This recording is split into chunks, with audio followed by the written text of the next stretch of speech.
Oh boy, the saga continues between all of the crypto exchanges. So, according to this article here, Dallas Mavericks fans fume at Mark Cuban over Voyager crypto bankruptcy. So, when you go ahead and you read this article here, last October, Cuban signed a contract which linked his NBA team to the Dallas Mavericks to crypto lender Voyager Digital for 5 years to make crypto more accessible through education. Kind of curious about that aspect. But fans basically got $100 to trade on Voyager if they deposited $100 and just traded $10. So they got an additional $100 that way. I don't know what type of educational things that were going to do, but I guess a lot of people are upset because we know that Voyager filed for Chapter 11 bankruptcy. And I'm upset too. I've got coins there. But I just think that this goes to show that even people well-versed in TradFi and other professional business aspects didn't see this coming with Voyager. I actually want to throw this over to Will for a sassy comment. I got one for you. All these customers did get an education pretty quick, right? So they're in the process of going through Chapter 11 bankruptcy with everyone else at Voyager. So they learned a lot pretty fast. This is tough to see from Mark Cuban. I think he's a pretty interesting individual, but every time he's gone up to take a stroke in crypto, he's basically whiffed. Iron Bank was the last one, and that was DeFi, right? That was supposed to be the stuff that's not going to break. It's supposed to be backed by a bunch of collateral, and he picked the one that didn't work out and lost out a bunch there. He got a ton of criticism when Iron Bank went under, and then he works with this CeFi firm, signs a 5-year deal. That also doesn't pan out. So pretty tough to be Mark Cuban these days, interacting with crypto. At the same time, you look at some of his comments, pretty fair, right? He talked about Shiba Inu, talked about Doge, said those are not investments. He talked about Voyager itself, said this is an investment. There's some risk involved, so be careful before you go ahead with this. And to be fair, like he was making about education, right? They gave out like this $100 deal. You put $10 in, you do a little trading, get a little money off. That's pretty common for onboarding people into new applications. It was just unfortunate that Voyager was choosing to loan out huge amounts of money to a very hyper-aggressive hedge fund called Three Arrows Capital. So I can't really put this on Mark Cuban as much. Some of his comments seem to make this, like he was pretty conservative, right? He was pretty conservative with some of these things. Maybe not the best sponsorship deal, but it's hard for me to imagine that he knew that Voyager was dealing out so much money to 3AC. Jen, I'll throw it over to you.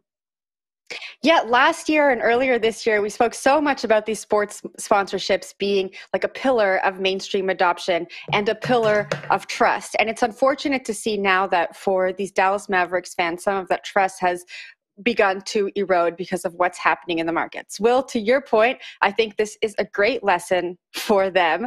This partnership, this educational partnership was announced in October, and we are now in July. And so I think, the partnership was announced in October. I'm sure they were planning to launch something. The markets took a turn. I think there's still an opportunity here for the Dallas Mavericks to save face and still launch some kind of educational platform, some kind of educational something to get their fans learning about crypto so that their next investment is better and they can understand the risks a little bit better so they're not left with this sour taste in their mouth. So I think they can turn this around, and I hope they do. David. Yeah, I guess I'll just close by reflecting again on how bizarre these lending platforms are as entities, and that does play into why, to whatever degree, Mark Cuban made a poor call here. These are entities that act like banks on the retail side, that accept deposits from anyone, basically, and then go and do institutional lending on the backside that's very high risk. And I think that there was not much understanding of the risk on the back end, or even really exactly what they were doing to generate the yield that they were giving to depositors. So I do think, and we haven't heard a lot about this as Celsius and Voyager and others and BlockFi run into trouble, but I think there's a real job for regulators here, because I think that these entities were misrepresenting themselves in certain ways. I mean, Voyager specifically is now under investigation because it seemed to be implying that deposits were FDIC insured, which was not true. And so, like, on the regulatory front, I think we're going to see some serious shoes dropping on all of this over the next few days and weeks. And I really, Wendy, hope you and other depositors get some relief. The bankruptcy is going to be interesting.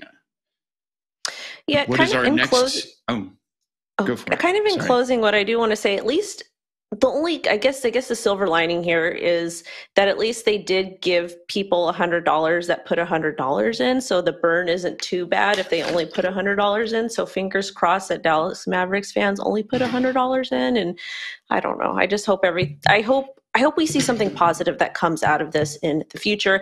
And at least Voyager is actually communicating with their customers. I got the email this morning, and so that's a positive note because cough, cop, a few other platforms. Wendy? Well, we got the email about the Chapter 11 bankruptcy, but we got the email again this morning about the restructuring and how that's going to work. And I know that some other platforms, you actually have to follow what they're doing on chain to see what's happening. Back to you, Jen. Yeah. Well, Wendy, I actually have a question for you as someone with money with Voyager. So the restructuring says that if you had money on the platform, you're going to get a combination of proceeds from the recovery, common shares in the new company, and Voyager tokens. How do you feel about that as someone who has money on the platform?